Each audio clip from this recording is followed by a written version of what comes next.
My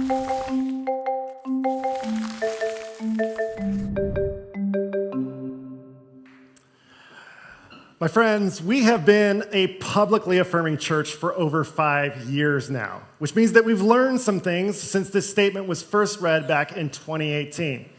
Now, I have been a pastor all the way back since 2008, and what that means is I've heard just about every concern possible from non-queer Christians about becoming an affirming church. Now, I think all of these concerns can be boiled down to 4 worries, and I'd like to go through these one by one. Now, there are some problems with doing this, and I want to acknowledge that first and foremost, right? Which is, why is it that we're giving voice to these concerns and these worries when it is the fact that we're affirming and we're trying to go forward and get away from it? To that, I would say I understand, and the reason we're doing this is because we live in the United States of America, and we have a real hard time with disagreeing on things, don't we? And I think that we need to create more spaces that allow for questions and growth. And I have learned that there are 2 types of questions, and there's one that I'll just push to the side, and there's other that I will do my best to answer to the best of my abilities. There is a big difference between sincere questions and devious questions, right? Devious questions have an agenda behind them, whereas sincere questions are questions that are saying, I'm trying to understand this, can you help me? I live my life in a way that believes that every sincere question deserves an answer. Devious questions don't deserve any time.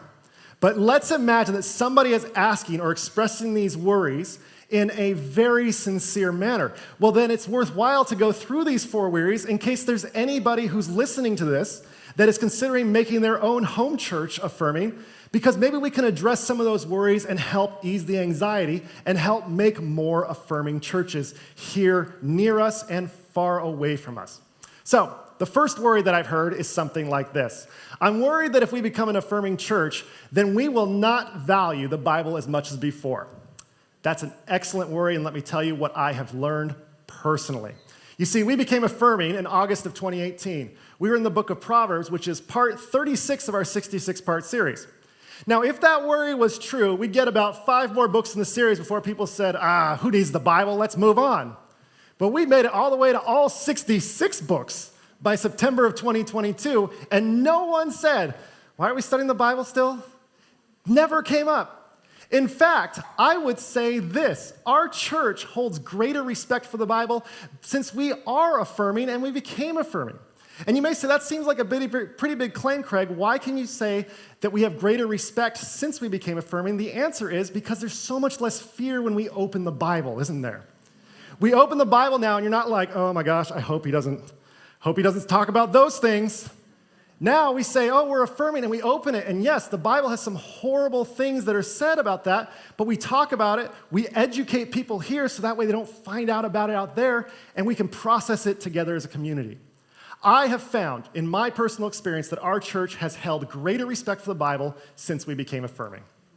The second worry I hear is about the institution of marriage, something along the lines of, I'm worried that if we become an affirming church, then we will not value marriage as much as before.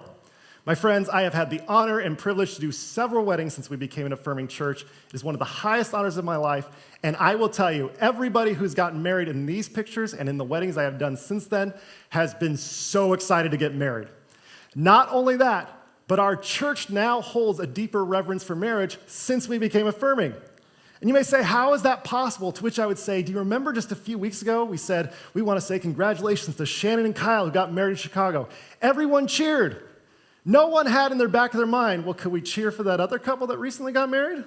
Or is it just them? This has allowed us to be more excited about the institution of marriage because it's for every one of us, not some of us. The third fear I hear is something along the lines of this. I'm worried that if we become an affirming church, our kids will have problems now or in the future. I've heard this in all sorts of varieties of different ways. Let me address this head on. We have had kids' ministries now for the last 5 years as an affirming church, and I want to tell you a story. There was someone at this church who recently had a gay couple that was going to come and stay at their house. So they sat their kids down, and they said, okay, kids, you're going to have a lot of questions, but this couple is coming, and it's 2 women, and they're going to be in the same room. And the kids said, yeah, Mom. And then she said, no, I don't think you understand. Like, they're going to be together, and they're married to each other. And they said, yeah, what's wrong with that, Mom?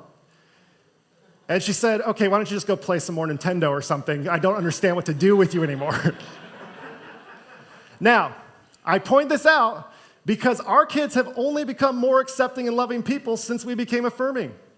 We teach them about different marriages and different ideas and different things that we encounter and the variety and the beautiful diversity of all that is human life. But in fact, I would even go so far to say that our kids often teach us old folks valuable lessons about how to become more loving. This is one of the gifts of children. And we have not experienced all of those worries and fears that I've heard ad nauseum about what would happen if we taught our kids these things. It just hasn't happened in my experience. Which brings us to the fourth worry. And it's honestly probably the biggest worry I hear, which is I'm worried that if we become an affirming church, that our church will become a gay church. To that, I just want to say, look, there's no need to worry. Your church will totally become gay. Like, there's no help in it. Like, just pride flags, it's going to be great. And my friends, this is good news. Now, let's assume this person's sincere. What they are saying is they're worried the mission statement's going to be replaced by something else. I will tell you, in the 8 years we've done this church together, only one person has asked us to change the mission statement. They were cisgender and heterosexual, so it has nothing to do with that. That's it, in all the 8 years we've been a church together. Now, when we say to see and embrace Jesus Christ in all, we take that all word very seriously. That's from Ephesians, from the Gospel of John. It's from Colossians. We talked about that last week. All really means all here at Paradox, which means that all includes the queer experience. So we embrace it and accept it as part of the human story because the more that we embrace and see Christ in the queer experience, the more all of us can better understand who Jesus Christ is. This is why we have Paradox Pride services. We had one in 2021 as well as 2022, and we should always bring more tissues to these things, is what I've learned, because there are so many tears, because it is so honest and genuine, and it is a beautiful celebration of the human spirit.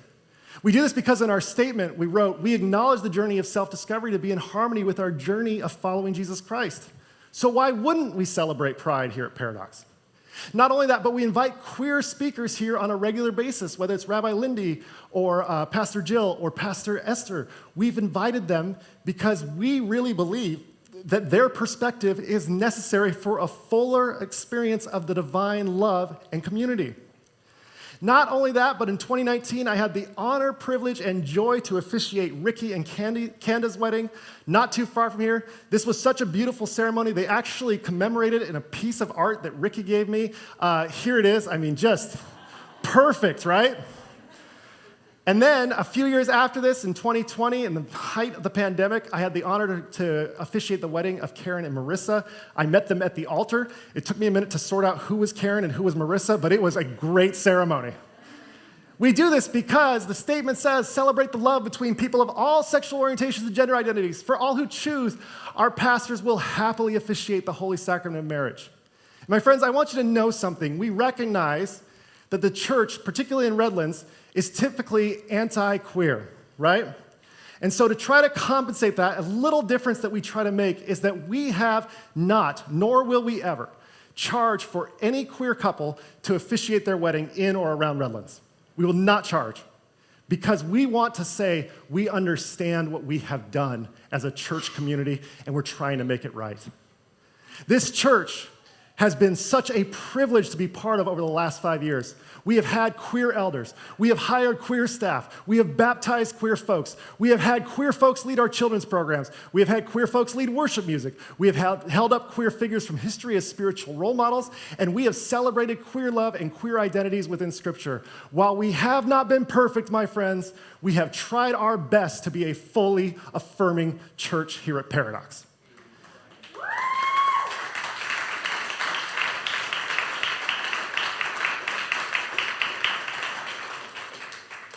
And if we get the title from the queer community that this is a gay church, we will welcome it with open arms.